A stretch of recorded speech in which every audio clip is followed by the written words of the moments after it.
Hindi, mayroon ako rito.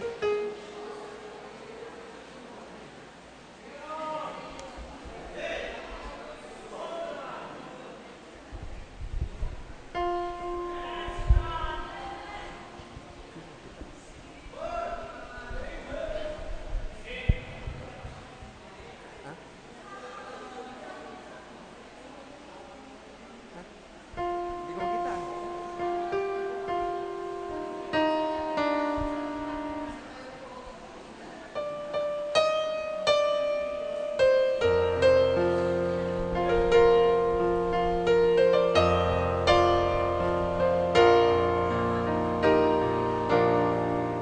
In the splendor of heaven, knowing his destiny, was the lonely hill of Golgotha, there to lay down his life for me. And if that isn't love, then the ocean is dry. There's no stars in the sky, and the little sparrows can fly. If that isn't love, then heaven's a me. There's no feeling like this. If that isn't love, heaven and death you remember, the thief hanging by his side, then his fall of love and compassion, and he took him to paradise. And if that isn't love, then the ocean is dry. There's no stars in the sky, and the little sparrows can fly. Yet that isn't love, then heaven's a me. There's no feeling like this. If that isn't love, if that isn't love, then the ocean is dry, and no stars in the sky, and the little sparrows can fly. Yet that isn't love, then heaven's a me.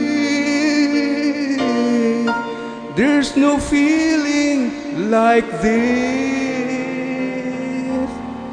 If that isn't love, if that isn't love. Salamat.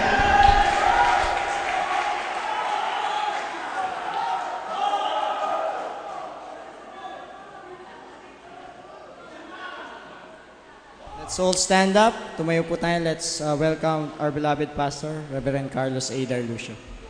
Amen. Talagang ramdam ko ang pag-awit ni Brother Sarge. Ano? At the same time, hirap na hirap din ako. Parang hindi aabot no? Hindi aabot. May nakakahaman talagang, ang mga sundalo talaga magagaling kumanta no? Kasi pag sila nakidigma, nabuburyong na sila, kanta lang ng kanta. Di ba, no? Kailangan yan no? Kapag ka, no? Ha? O, di ba? Ang bihira. Sarap naman. Anyway, we enjoyed the service kanina umaga. Amen? So let's open our Bibles once again. At least we're able to answer the question, where are the souls of the babies who die? Di ba? Kaya if ever na mayroong mga teachings na papasok, alam nyo how you will answer them from the very Word of God. 1 Peter chapter 1, please. Kanina si Aubrey, umiiyak naman ako, sabi niya sa akin, "Paso, salamat po sa message." Kanina umaga, si Aubrey, yung namatayan ng anak, ang Bible study, nila Preacher Bong, nandito sila kanina umaga. Sila yung timing din yung kanyang yung message. Kung si May Ande nakikinig, I hope mapanood niya yung message, mas maintindihan. So, tanging salita lang ng Diyos ang magko-comfort sa atin sa mga bagay na hindi natin maintindihan sa buhay. Okay? 1 Peter chapter 1.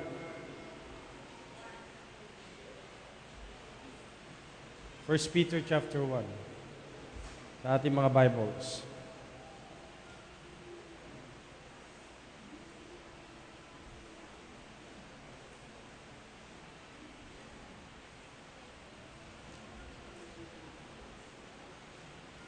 Ito na? 1 Peter chapter 1. Okay.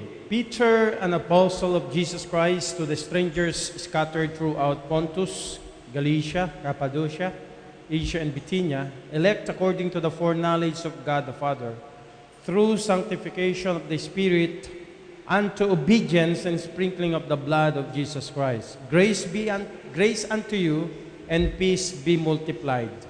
Blessed be the God and Father of our Lord Jesus Christ, which according to His abundant mercy hath begotten us again unto a lively hope by the resurrection of Jesus Christ from the dead, to an inheritance incorruptible and undefiled, and that fadeth not away, reserved in heaven for you, who are kept by the power of God through faith unto salvation, ready to be revealed in the last time. Wherein ye greatly rejoice, though now for a season, if need be, ye are in heaviness through manifold temptations, that the trial of your faith, being much more precious than of gold that perisheth, though it be tried with fire, might be found unto praise and honor and glory at the appearing of Jesus Christ, whom having not seen, ye love, in whom, though now ye see Him not, yet believing, ye rejoice with joy unspeakable and full of glory, receiving the end of your faith, even the salvation of your souls. Of which salvation the prophets have inquired and searched diligently, who prophesied of the grace that should come unto you, searching what or what manner of time the Spirit of Christ which was in them did signify, when it testified beforehand the suffering of Christ and the glory that should follow. Unto whom it was revealed that not unto themselves, but unto us, they did minister the things which are now reported unto you by them that have preached the gospel unto you with the Holy Ghost sent from heaven, which things the angels desire to look into. Verse 13 and 14, up to verse 16. Let's read that together. Go. Wherefore, gird up the loins of your mind, be sober, and hope to the end for the grace that is to be brought unto you at the revelation of Jesus Christ.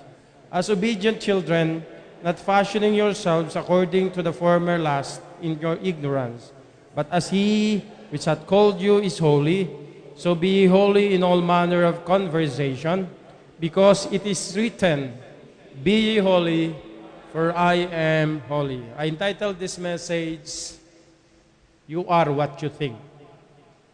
You are what you think. Kaya sabi ng verse 13, gird up the loins of your mind, because what you think is what you are. Amen? You are what you think. Manalangin po tayo. Salamat po, Panginoon, sa iyong mga salita, sapagkat dito binabago mo ang aming mga pag-iisip, ang aming damdamin, ang aming mga desisyon, ang aming mga pagpili. At dalangin ko po, Panginoon, na patuloy mong pakabanalin ang aming mga puso, ang aming mga pag-iisip, so upang kami pumili ng mga bagay, Panginoon, na magbibigay po ng kaluwalhatian sa iyong pangalan. At higit sa lahat, ikaayos po ng aming mga buhay at ang aming relasyon.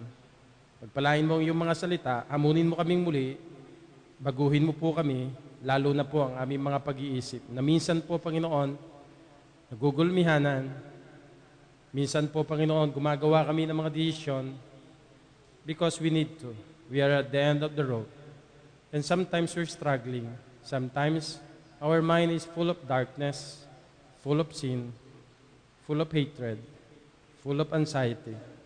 I pray, Lord, that you will help us, Lord, to change the paradigm of our mind so that we can see life better than we think and what we see today. In Jesus' name I pray.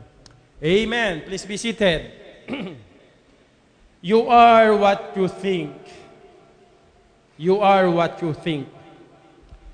You know, church, perspective is so important because right perspective will determine how you will view, how you will see your life.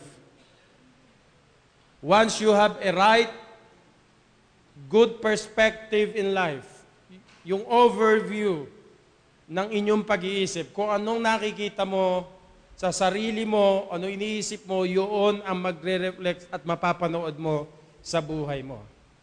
So it will determine how you are going to view your life and your life to come. So once you have a right perspective, you are going to reestablish some priorities. Church, hindi ho kasi po pwedeng yakapin natin ang lahat ho ng bagay. Hindi po pwedeng lahat ng tao mamamahal ko. Hindi lahat ng tao mapiplis ko. Hindi lahat ng problema tatanggapin ko. Kaya nga sabi ng Bible, bear your own burden.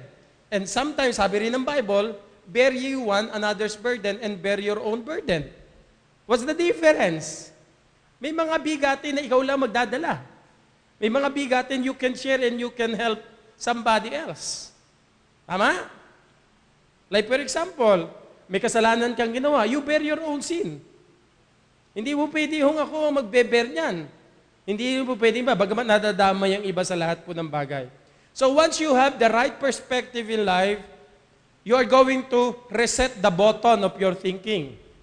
You are going to delete, di ba? Some of the wrong perspective of life.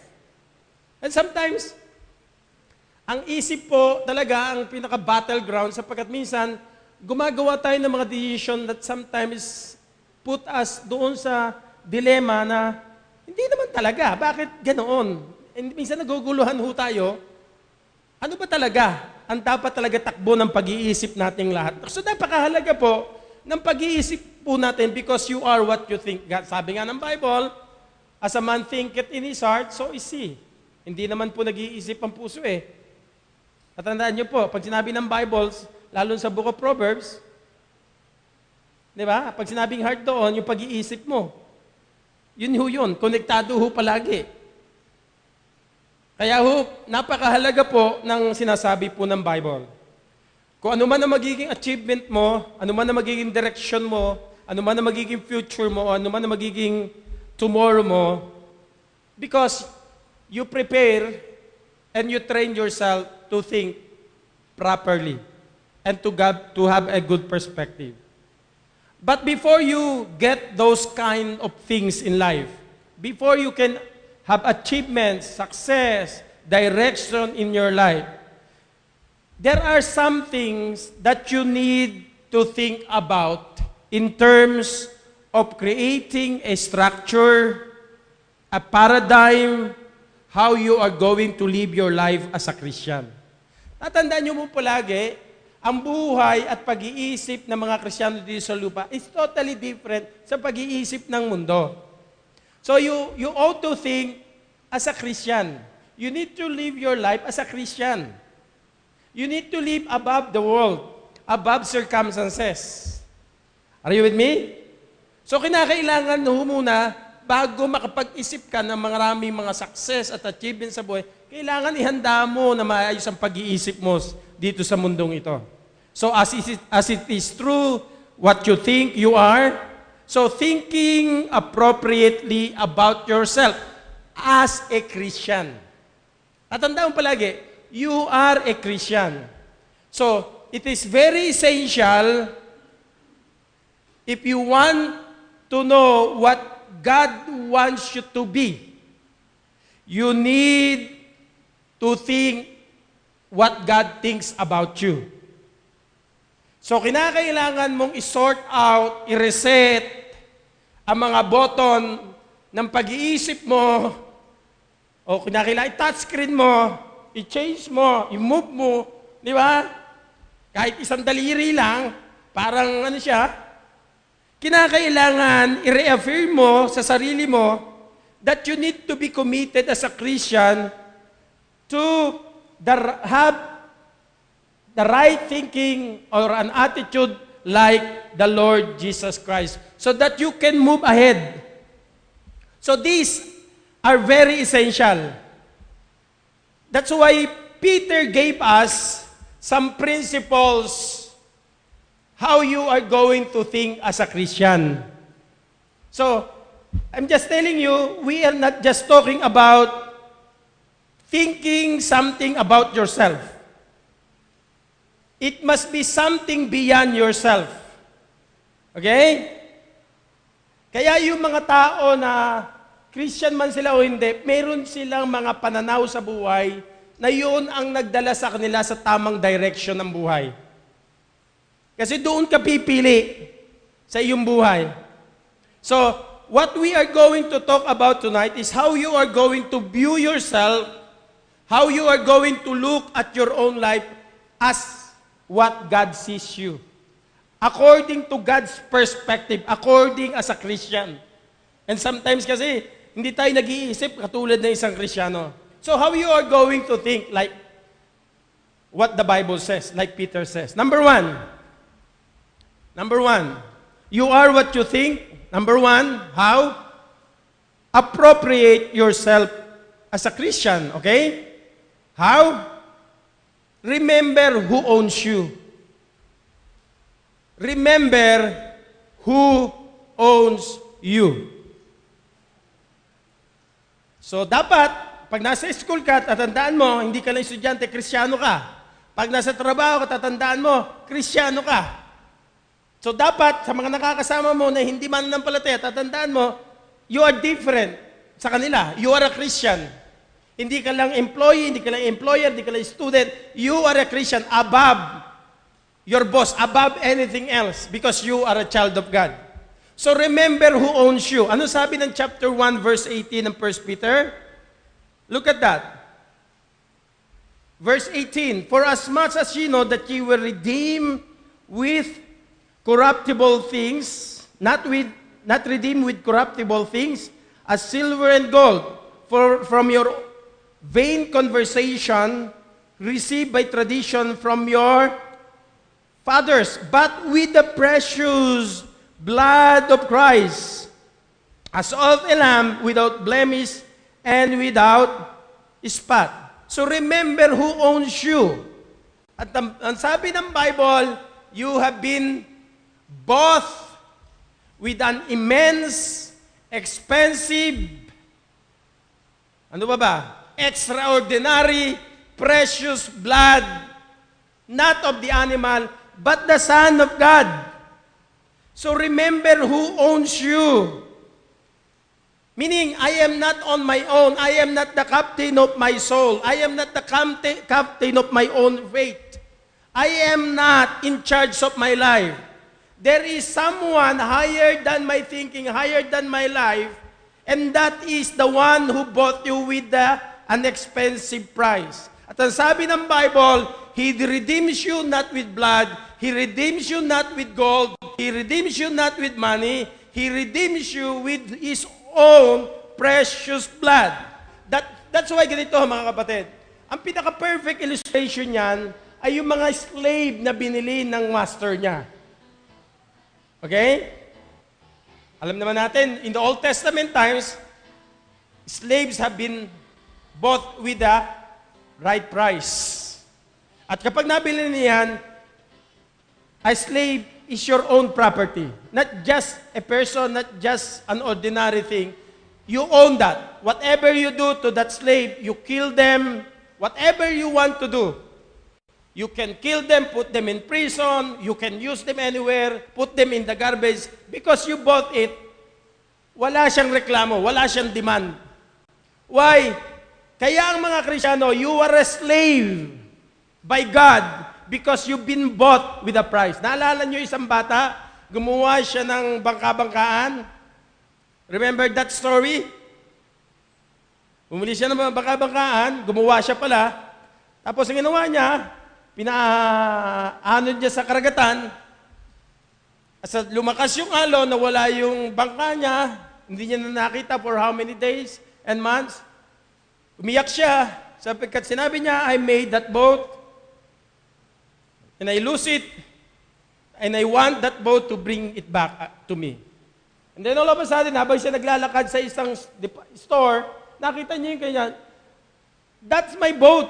Ang sabi ng may-ari, it's not yours anymore, it's mine. Because I get it, I found it, it's not yours anymore. If you want that boat to bring it back to you, you need to buy it. Ang ginawa ng bata, kinuha yung kalkasi niya, binuro, hinarap sa master, binili niya. Di ba? God is not only made you, God is not only a God who created you. God is the one who made you. At the same time, He bought you. That's why we are all slaves by God because God bought you with His precious blood. So remember who owns you. That's what the Bible says. I belong to God. Tama? You belong to God. You are a Christian. You've been bought with a price. Number two, not only remember who owns you. Number two, renew the commitment to be obedient. Renew your commitment to make it personal. Renew my commitment to be obedient. So, the question is, where does that commitment comes in? Saan na siya nang gagaling? Look at verse 1 ng 1 Peter chapter 1.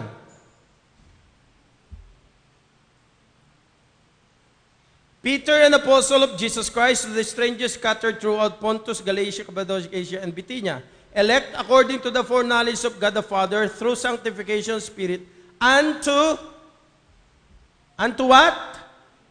Obedience. Look at that. Unto obedience and sprinkling of the blood of Jesus Christ, grace be unto you. Look at this. The whole point of your salvation is to bring me into obedience to Christ. Lahat ho dapat na mga naligtas. Lahat na mga pinili ng Panginoon. So I speak, according to the predetermined foreknowledge of God. Sino-sino yun? Yung mga nanampalataya sa Panginoon. So the whole point of my salvation, the whole point of your salvation is to bring you to the obedience to Christ. So dapat lahat ng mga naligtas, lahat ng mga pinili, lahat ng mga tinawag na mga anak ng Diyos, dapat kayo at ako dumarating sa point na tayo nagiging masunurin lalo sa Kanya. Disobedience, okay, brings sorrow and misery. Obedience always brings blessing. Remember that. So, ibig sabihin, simula nung maligtas ka, are you listening, Christian? You ought to be obedient. Walang sandali ng buhay mo na dapat susuway ka, kundi dapat lahat ng bahagi ng buhay mo, when you got saved, wala ka nang ginawa at gagawin sa buhay mo, kundi masunod mo lamang si Kristo na siyang pumili at tumawag sa'yo. Be an obedient Christian to God, because that is the whole point of your salvation. Because once you become a disobedient child of God, once you disobey the Lord, there is a big question of your salvation. Because I know Christians or a sick person who is really bought with the price of the blood of God, of Christ, needs to be obedient all the time. Kaya lang hindi ho burden obedience, kundi joyful obedience. Because joyful obedience brings what? Blessings. So you see that? You need to renew your commitment to obedience. Nasaan ka na ngayon? Yung stage mo, paatras ka ba? Palamig ka ba? Palayo ka ba? Kung kailan ka tumagal sa pagiging Kristyano, kung kaya tumagal sa paglilingkod sa Panginoon, di ba? You're getting backward, di ba? You're losing your joy, you're losing your love. You're losing your fervor in loving the Lord and serving the Lord. So are you living an obedient life or not? Renew again your commitment. Reset the button, delete the button and say, Lord, I want to be back again. I want to be more obedient to you. Because obedience always brings blessing. Tatandaan niyo po palagi, pag naglilingkod ka sa Panginoon, God will always bless you. Not according to your own expectation, God will bless you according to what God wants to give to you. Are you obedient, children of God? Diba? So, pagkaligtas ka talaga, pag anak ka ng Diyos, dapat talaga sumusunod ka. Di ba? Yun ang gusto ng Panginoon sa buhay nating lahat. Let's go to verse 2 ng 1 Peter chapter 1. Look at that. Unto obedience and sprinkling of the blood of Jesus Christ. Look at that. Ang sabi doon? Sprinkling of the blood of Jesus Christ. Ano ho ba ibig sabihin ng sprinkling of the blood of Jesus Christ? What does it mean? Is that talking about our salvation? There is no sprinkling of blood in the New Testament. Okay? Only in the Old Testament. In the book of Exodus chapter 24, 3 to 6. Pag binasa niyo huron, binigay ng Panginoon ng laws. I-reiterate niya, binasa niya sa mga tao niya. After that, sa verse 6, nagpatay ho sila ng animal. Half doon sa altar, half doon nilalagay po sa basin. Why? Why they need to get the blood from the animal? Because that is blood of the covenant. Anong ginagawa po roon? So pagka kinuha nila yung blood, look at verse 6 ng Exodus chapter 24 para makita natin. Exodus chapter 24 verse 6. And Moses took half of the blood and put it in basins or basins o palanggana, and half of the blood he sprinkled on the altar. So half ng blood na nakuha sa animal, sprinkle saan? Sa altar. Hindi niyo ba? Tuloy natin. And he took the book of the covenant. Nama? And read in the audience of the people, and they said, all that the Lord had said. Ang sabi niya ng mga tao, habang binabasa yung book of the covenant, ang sabi ng tao, lahat ng sinabi mo, Panginoon, we will be obedient. Pansinin po ninyo. Binigay ang salita ng Diyos to be obeyed. The Bible is not a book of suggestion. The Bible is a book of command. No matter how good is your motive and intention, no matter how good is your alibi and reasoning, pero pag sinabi ng Bible, we will obey. Is that your answer? Lord, we will obey. When they read the book of the covenant, let's continue. Talagang dapat obedient talaga mga anak ng Panginoon. Paano makikita? Nakikinig ka, nire-renew mo yung obedience mo, yung commitment mo. Hindi mo pwede yung habang tumatagal ka sa Christian life, atin lang ako. You renew your love, you will renew your vow, you will renew everything. Para po, may continuity, may constancy. Maraming mga Kristiyano, walang ganyan ang buhay. They never renew their commitment to be obedient. Bumagsak ka, nanghina ka, nag-struggle ka, it does not matter. Ang mahalaga, you renew it again. Can I say this? Rebound again. Rebound again. Hindi yung nasadla ka na, wala kang ginawa. Diba? Makinig ka sa Diyos, makinig ka sa sinasabi ng Panginoon, makinig ka sa mga counselor mo, makinig ka sa mga nagsasabi sa iyo.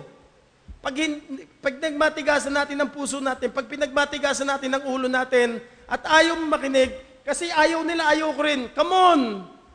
Meron kang Diyos. Hindi Diyos yung kapatid mo, hindi Diyos yung nanay mo, hindi Diyos yung ibang tao, hindi Diyos yung circumstances. May Diyos ka, gumawa ka ng sarili mong pagpapala, gumawa ka ng sarili mong desisyon. Hindi nahulog yung iba, magpapatahulog ka. Nang hina yung iba, magiging mahina ka. No! Make your own commitment. Sabi ko nga sa isang young people natin, sabi namin sa aming mag-asawa, alam mo, sa mag-asawa, kahit na nag-away na kayo, kahit na nagkaroon na kayo ng malalaking problema, bakit hanggang ngayon nagsasama pa kayo? At dumating minsan sa punto na hindi mo na mahal yung asawa mo. At hindi mo na pinagtitiwalaan ang asawa mo. Am I right? Am I right? Pero bakit hanggang ngayon magkasama pa kayong dalawa? Anong dahilan? Anong dahilan? Commitment. Walang pagtatagal pag walang commitment. Sa 101, yung 101, di ba, Discovering Church Membership, importante. Importante na nakikinig ka sa akin. Di ba? Importante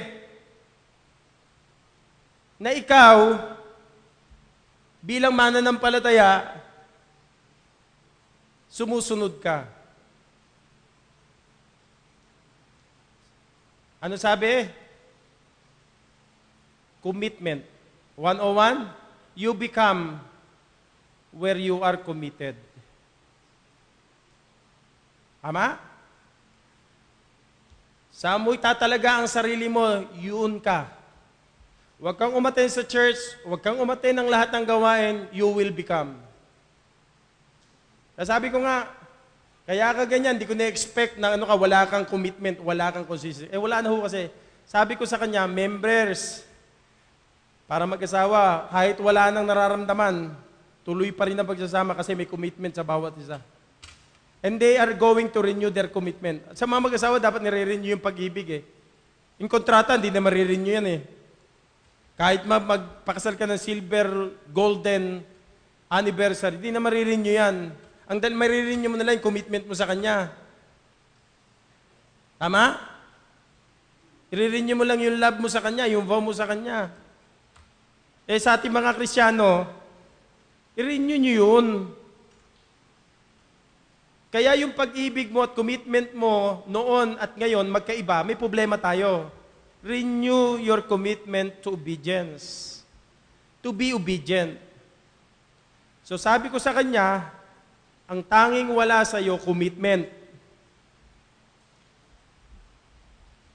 Commitment. Kaya kayo mga miyembro, kung di kayo committed kay Christ, committed sa salita, committed sa church natin, pagka may mga agenda ka, gaano makaganda yan? May trabaho ka, may pag-aaral ka, may problema ka, nagkaroon ng sakit, lahat ng sabihin yung problema. Yung taong may commitment, mag-i-stay yan. Ikaw, hindi kita maaasahan sa church na mag-stay kung wala kang commitment. Tagalog ng commitment, nakadikit na. Kumbaga sa nakabaon ka na rito, bago ka mabakbak, babakbakin mo ang buong building. Oh, ganun ba kayo? Ano? Renew your commitment to be obedient, sabi ng Panginoon. So, half of that, sprinkle nila doon sa altar. Tapos, yung half niyan, yung mga tao nasa labas. Ipe-bless mo yun eh. Yung mga tao naghihintay, they will be sprinkled by blood. Imagine that, ano? Kasi ang representation, una, ang Diyos nagbayad ng dugo. Saan? Sa Panginoon. Sa altar, nilagay niya yon. At re-represent nun yung mga tao niya. Kinakailangan silang nilinis ng dugo. Kailangan may blood sila. Kaya yung pupunta lang sa langit, yung mga hinugasan, nilinis ng dugo ng Panginoon. Walang sino man pupunta ng langit na hindi mo naranasan na hinugasan ka't nilinis at binili ng dugo ng Panginoon. Are you with me? So, importante yun. So, habang ni-sprinkle sa kanila, people will announce and shout, whatever you said, Lord, we will be obedient. Every year, nire-renew nila yan. Are you with me?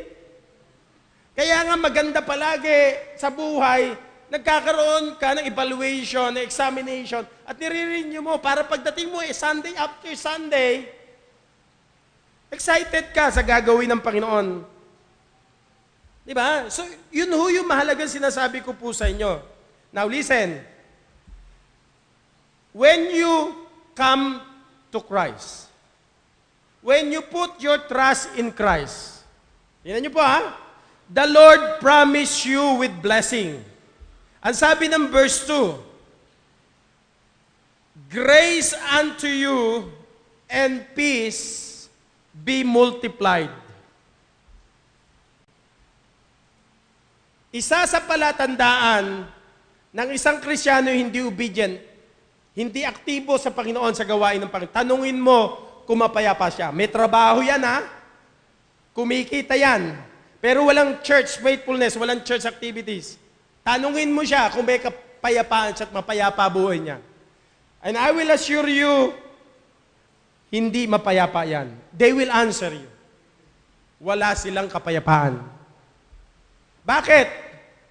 Ang isang disobedient na anak ng Panginoon, walang blessing, walang kapayapaan dyan. So, pinramis ng Panginoon sa mga obedient, grace, mercy, forgiveness, hope, joy, salvation. So, the Lord made a promise to you. The Lord made a commitment to you that He's going to be blessed. You are going to be blessed if you're going to be obedient. Ang tanong ko sa inyo, what is your promise? What is your commitment? Sabi ng Bible, obedient to the Lord Jesus Christ. Okay? Maging masunurin sa Panginoon. So the whole point of your salvation, from the time I got saved in 1985, 2013, walang gusto ang Panginoon sa akin, hindi ako tumigil ng kasunod sa Kanya.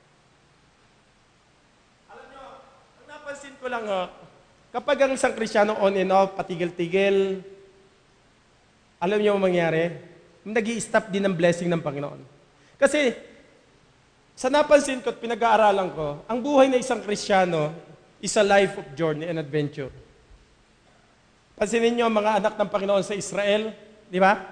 The Lord is going to make a miracle, make a way, and so on and so forth. Pero pag humihinto sila, the Lord is going to punish them.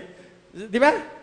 Pero kapag nakita mo yung consistency ng buhay mo, nakita ng Diyos na hindi ka patitigil, hindi ka matatakot, tuloy-tuloy ka lang kahit ano naging problema. Ang sabi ng Panginoon, I will reward you. Sabi nga ng Panginoon, you finish the race, di ba? Because you look on the author and the finisher of faith. Pagdating sa langit, sabi ng Panginoon, God will reward the faithful, di ba? The overcomer. Ganun lang naman kasimple. Yung mga faithful lang i-reward ng Panginoon So renew your commitment. Remember who owns you? renew your commitment to be obedient. Number 3, remain faithful to biblical convictions.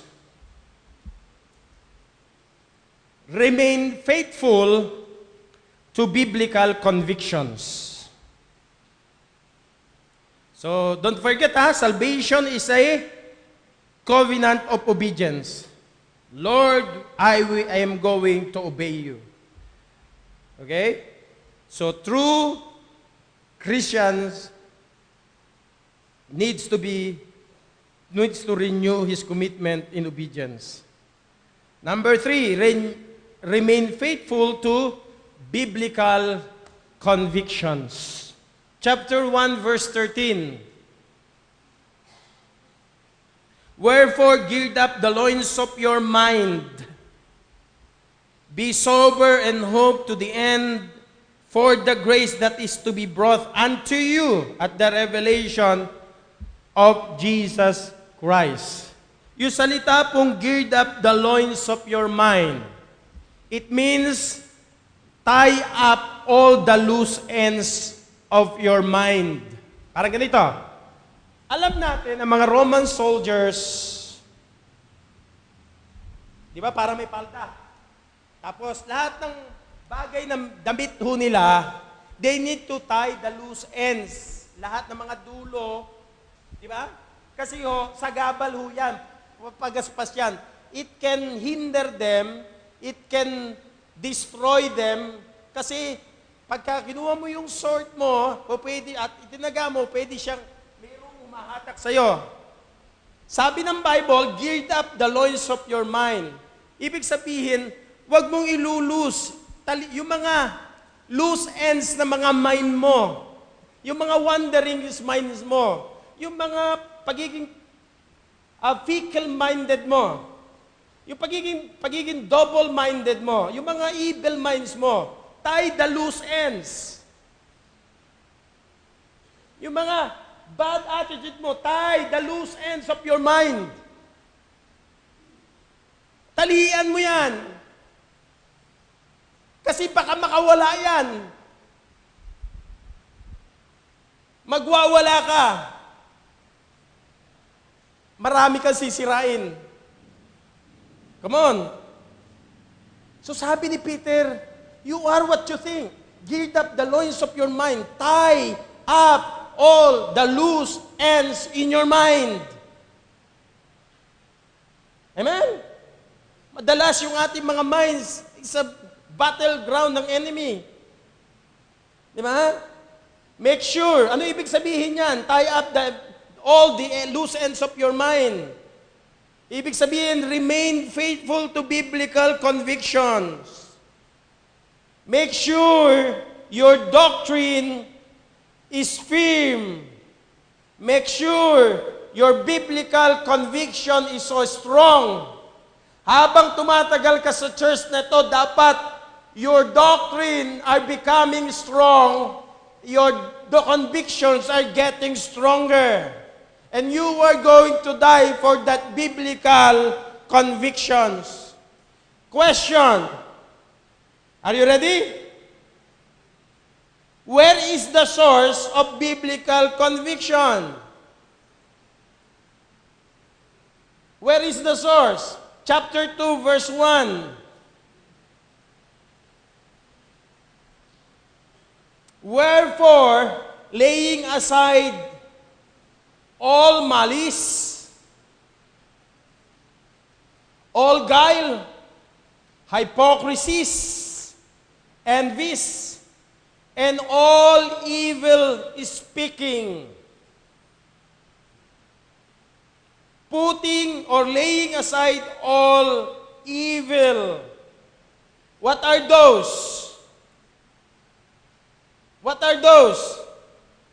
Una, all malice, all guile, all hypocrisies, envies, and evil speakings. Sa mga mind po natin, alisin po natin yan. It will not help you. Lahat ng mga kasalanan, lahat ng mga bad attitude, alisin ho natin. Okay? Ano ipapalit mo? Where is the source of biblical conviction? Verse 2. Ano sabi ng verse 2? Desire the sincere milk of the Word of God, that ye may grow thereby. Alam nating lahat, a baby's passion, a baby's singular passion is only for a milk. Let me just tell this to you.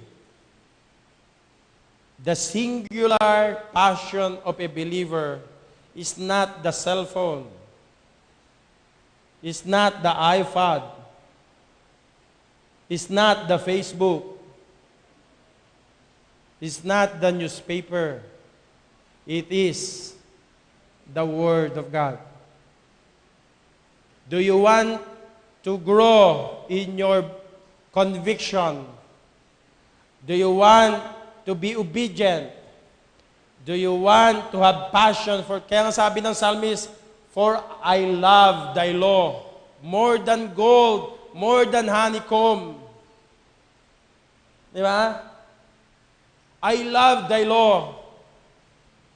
Ibig sabihin, mga kapatid, starting reading the Bible, meditating the Bible, studying the Bible. Listen, when you start desiring the Word of God every day, not just Sunday, nakalulungkot minsan, ang tagal-tagal mo sa church, hanggang ngayon hindi mo pa alam kung saan nahanapin ang Book of Zedekiah.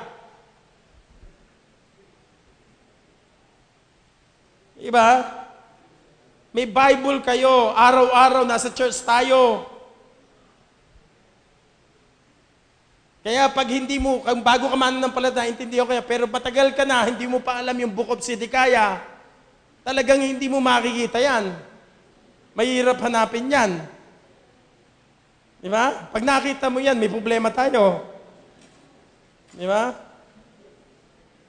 Are you listening?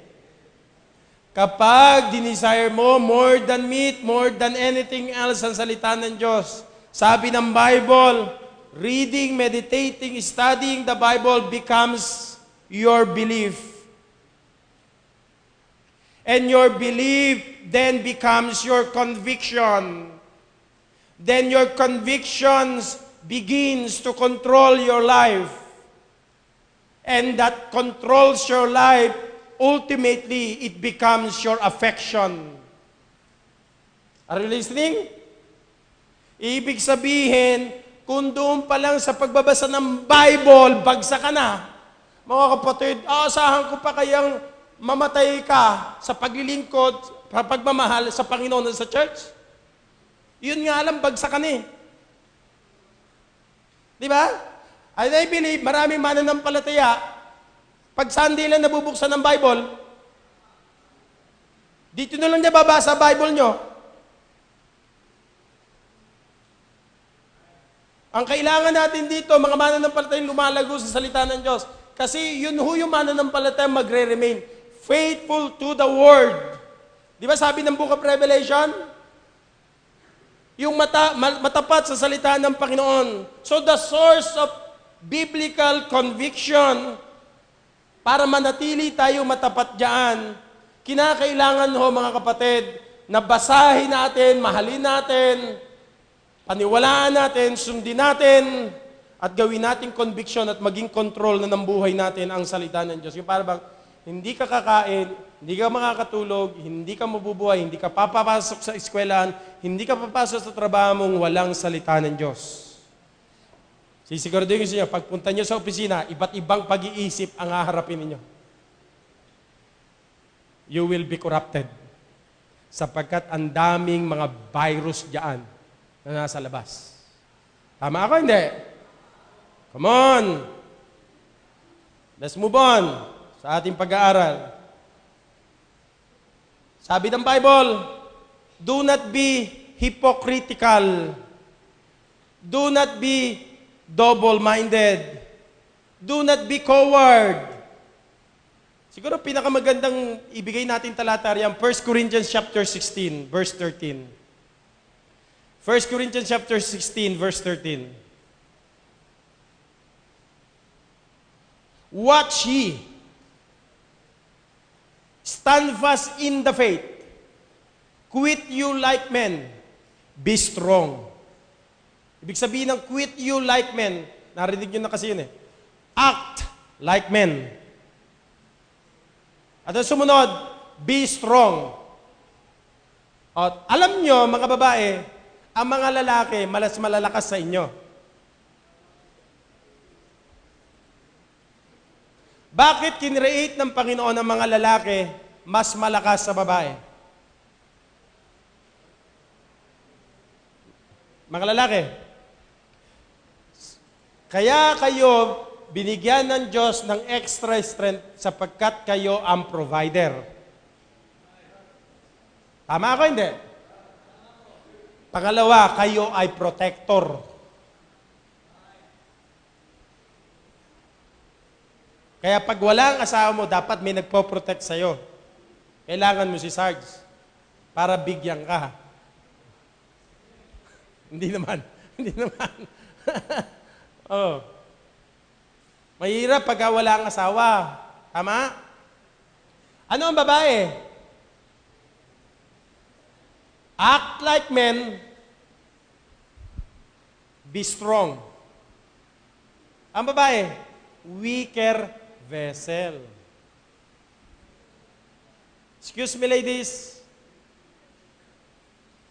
Physically, weaker vessel kayo, but not spiritually. Okay? You might be strong physically, but does not mean you are strong spiritually. Tama? Now, tanungin ko yung mga men. Actually, hindi lang men yan eh. Kasama mga babae. How do you act like men?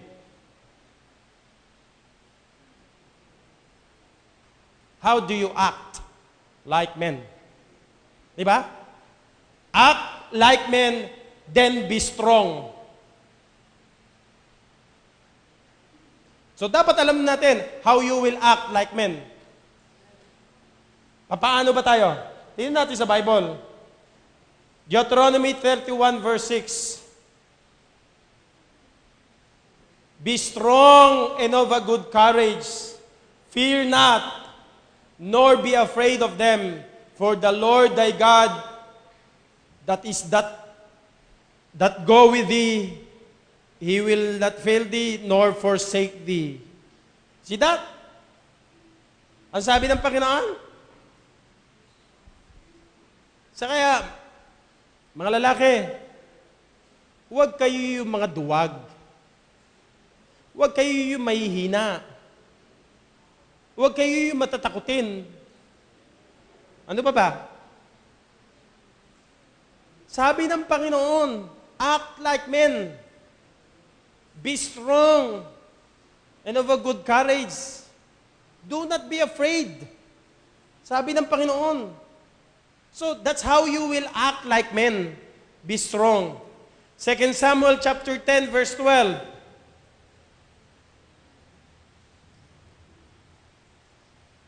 Pakibasa nga, lahat ng men. Doon kinuha yan ng Panginoon. How you will act like men and be strong. O be of good courage and let us play the men for our people and for the cities of our God, and the Lord do that which seemeth him good. Lagi yan, be of good courage. Di ba? Sabi ng Panginoon, 1 Kings chapter 2 verse 2, 1 Chronicles 22:11, 2 Chronicles 32:7, and last, Joshua chapter 1, 6 and 7. Laging sinasabi ng Panginoon sa Bible, tayong mga lalaki, magpakatapang ka. Huwag kang matakot. I will never leave you nor forsake you. That's how you act like men. Joshua chapter 1, 6 and 7, be strong and of a good courage. Verse 7. Look at that. The same. Be strong and of a good courage. Sabi ng Panginoon. So I want you to reset the button. I want you to delete the wrong thinking and push the right button of your thinking, renew your thinking, and I want you to view yourself in the future. How remain faithful to biblical convictions. Know the Word of God. Believe in the Word of God. Be convinced in the Word of God. Be faithful in the Word of God. Develop a strong affection, conviction, control for the Word of God. Ano yung number 1 natin? Remember who you are. Number 2, ano yung number 2 natin? Renew your commitment to be obedient. Kasi church, lahat tayo nag-i-struggle spiritually. Dadaan at dadaan ka riyan. Pag dumadating ka sa mga struggle mo, hindi easy na maging faithful ka na sumusunod sa Panginoon. At kapag nag-i-struggle ka, dapat isa lang ang babalikan mo, your commitment. Kaya kapag wala kang commitment sa Panginoon para mag-obey, wala. Pag huminto nanay mo at kapatid mo, hihinto ka rin. Pag nanlamig yung iba, lalamig ka rin. Mali. Baguhin mo yung pag-iisip mong yan. Hindi iyan tama. Tie all the loose ends of your mind. Dapat matibay ito. Pag nag-iisip ka, isipin mo yung tama at gawin mo yung tama. Though the star fall, do what is right. Not what is right in your own eyes. Amen? Number 4 and last. Bilis. 3:00 pa lang. Oh. 8 to eh. Ikat na lang natin dito. Diba sabihin nyo, tagal naman. Oh, number 4. Recognize all sin as a violation of a relationship. Not only remember who owns you, renew the commitment to be obedient, remain faithful to biblical convictions, recognize all sin as a violation of a relationship.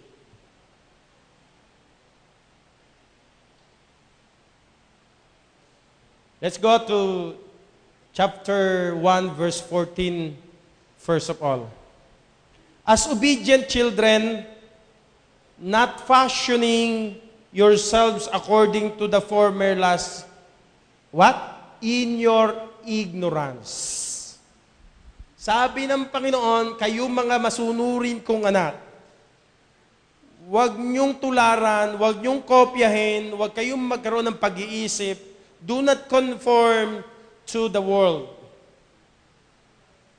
Yung mga sinasabi natin po mga lust of the eyes, lust of the flesh, and the pride of life. Do not love the things that are in the world. Why? Unbelieving people, remember this, unbelieving people always violate God's law. Ang pagkakaiba natin sa unsaved at unbeliever, they are always violating God's word. Bakit? They don't have relationship with God. Ang mananampalataya, we are His children. He is our Father. Tandaan niyo po, pag tayo nagkakasala bilang anak ng Diyos, it is not just a violation of the law. It is what? The violation of my relationship with God. Ano ibig sabihin nun? It is breaching a relationship. Okay? It is, I can say this, it is breaking of a relationship. Can I say this again? It is betraying of a relationship. Kaya sabi ng verse 14, do not be conformed to The former lust, yung dati nating pag-iisip, yung dati nating buhay, because you live in that ignorance. Siya sabi ni Peter, do not live in that life anymore. Do not live in the past anymore. Do not go back in your old life anymore. So, do not live sinfully anymore. Do not live continuously and enjoy sinning as you used to be. Why? What is the reason na hindi tayo po pwedeng magpatuloy sa kasalanan? Why? What is the reason? Verse 15. Verse 15.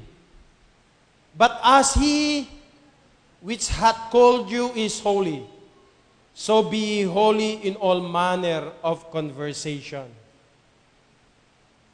So as an obedient children of God, not confirming, fashioning yourself in the lust of the flesh in the past. Sabi ng Panginoon, now you live holy. Why?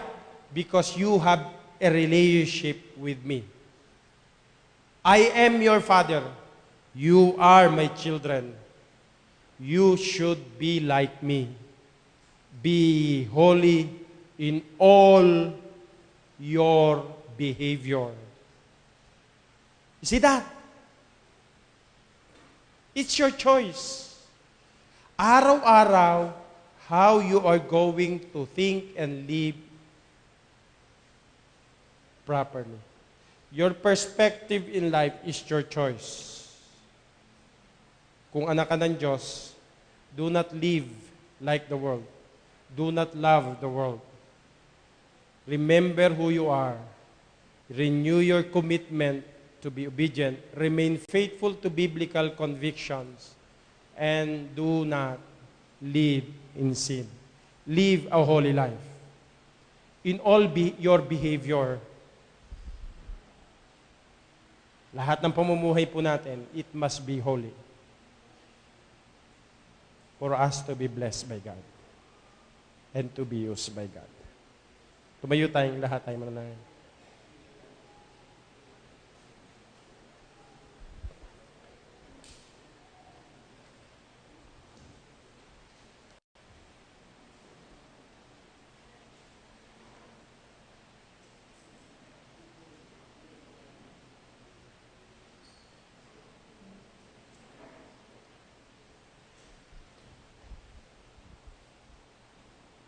Lord God, salamat po ng marami sa iyong mga salita. You taught us, Lord, how to think.